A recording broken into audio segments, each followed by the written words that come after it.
25 basis point rate cut. The Federal Reserve lowering their benchmark interest rate by a quarter percentage point to a new range of 4 to 4.25% and signaling 2 more rate cuts this year. The decision was not unanimous. Newly minted Fed Governor Stephen Miran dissented, preferring to cut by 50 basis points instead of 25. As for the breakdown for rate projections this year, 9 officials seeing 3 rate cuts in total this year, 6 officials seeing 1 cut, 1 saw no cuts, and 1 saw 6 cuts, presumably Stephen Miran there. For next year, the median is for just 1 more rate cut. Now, these rate projections come as Fed officials upgraded their outlook for economic growth, but held their outlooks for both inflation and the unemployment rate. GDP now seen increasing to 1.6% versus the 1.4% projection back in June, and they see the economy growing at 1.8% next year. Inflation expected to remain at 3.1% this year before coming back down to 2.6% next year. The unemployment rate seen at 4.5%, which is the same estimate from back in June, and falling 0.1% next year to 4.4%. Now, officials acknowledged the weakness that we've seen in the labor market in their policy statement, saying that, quote, job gains have slowed and that the unemployment rate has edged up but remains low. That was a downgrade from back in July when they had characterized the job market as, quote, solid. One other change, they said, in considering additional adjustments to the target rate for the Fed funds rate, as opposed to the extent and timing of additional adjustments, the committee is carefully going to assess incoming data, the evolving outlook, and the balance of risks. So, guys, clearly the Fed here are concerned about weakness in the job market. Here with more on the Fed's rate decision now, we've got Gregory Daco, EY Chief Economist, and Meera Pandit, Global Market Strategist at JPMorgan Asset Management. Welcome to you both. Greg, as the resident economist on the panel, my friend, we will start with you. Just big picture, your reaction to the Fed decision, Greg, what do you make of it? Was it the right decision? Well, I think it was definitely the right decision. I've been arguing for a while now that the economy is showing signs of softening. It's not falling off a cliff, but we are seeing the labor market show signs of softening. Mm-hmm. We are seeing consumers being more judicious, even though there are mixed signals in terms of the labor market, in terms of how people are spending, in terms of inflation. There is increased evidence that these tariffs, these immigration restrictions, and the policy uncertainty are restricting private sector activity. And I think the Fed is right to proceed with a risk management rate cut, acknowledging this slowdown in the labor market, acknowledging as well that inflation is still above its 2% mandate, and acknowledging that risks to the labor market are tilted to the downside.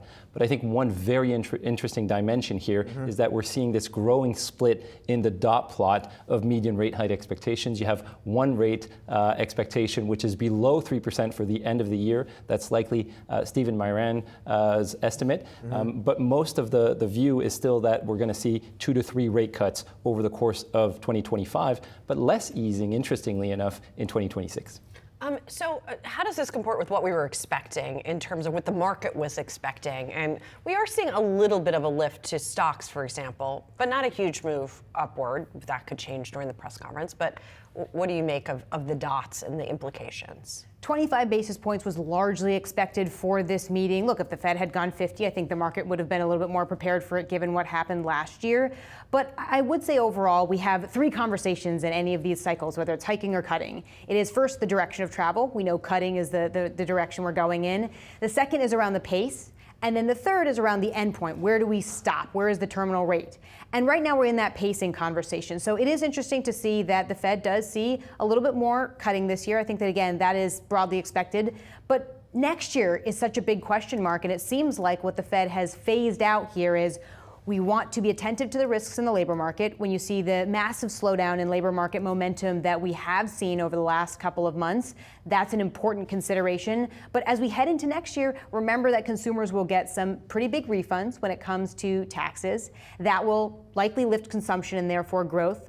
Corporations will also get some tax corporate sweeteners, so to speak, not necessarily cuts, but those provisions may lift profitability and lift CapEx. So we could be in a situation next year where growth has sped up, where inflation has either sped up or stayed elevated. We actually don't see it peaking until June of next year. And so that would imply that all of a sudden the Fed is go, go, go, and then stop.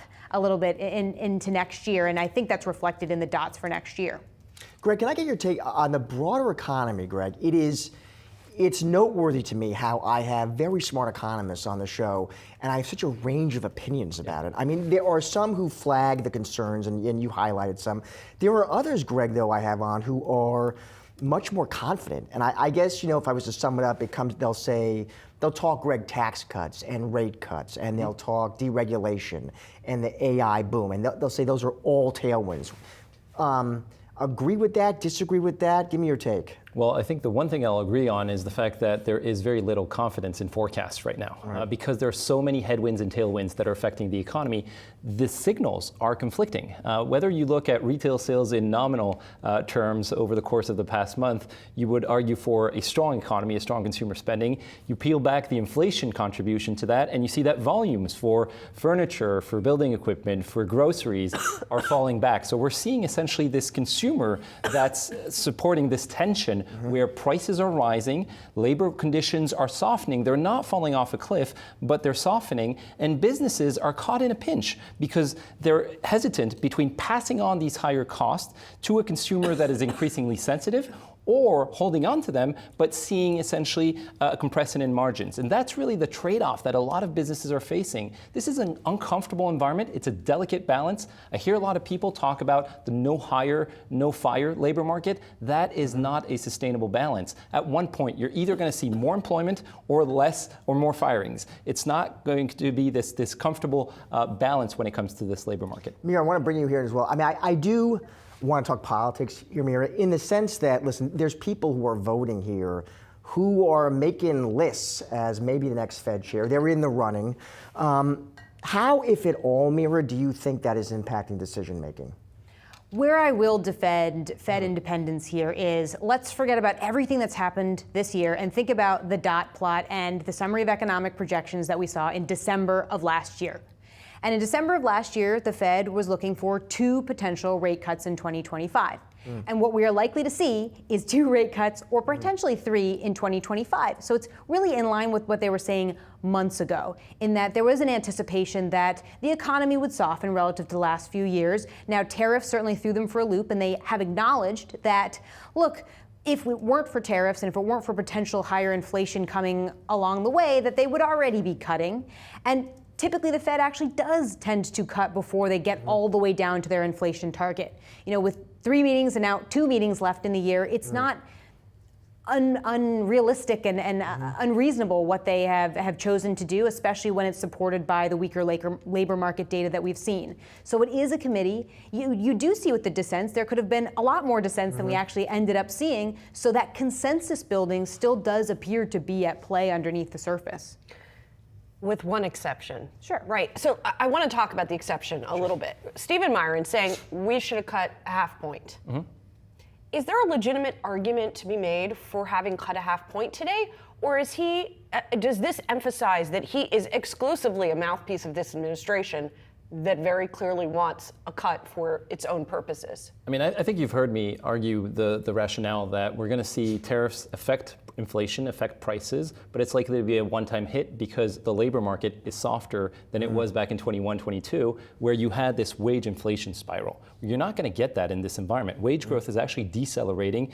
Employers are not looking to raise wages, they're looking to cut costs and cut employment. So you're not necessarily seeing that potential for a second round effect on the wage front. So I think the pass-through from tariffs is likely to be a one-time shock. We still have some disinflationary currents in the housing segment, for instance. So there is room for the Fed to be easing, to be buffering this negative shock to the labor market.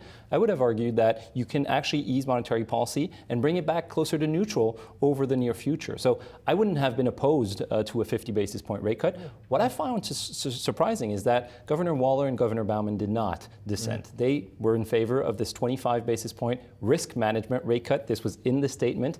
Essentially, in light of the growing downside risk to the labor market, we're going to be cutting 25 basis points, and we're going to keep adjusting monetary policy as needed, as the data shows and as the data reveals how strong or how weak the economy is. And that's, I think, where the market pricing is perhaps getting a little bit ahead of itself. We're not necessarily going to be in an environment where the Fed's going to be cutting at every single meeting, regardless of the economy. A lot of attention will be paid to inflation and to the next payroll report.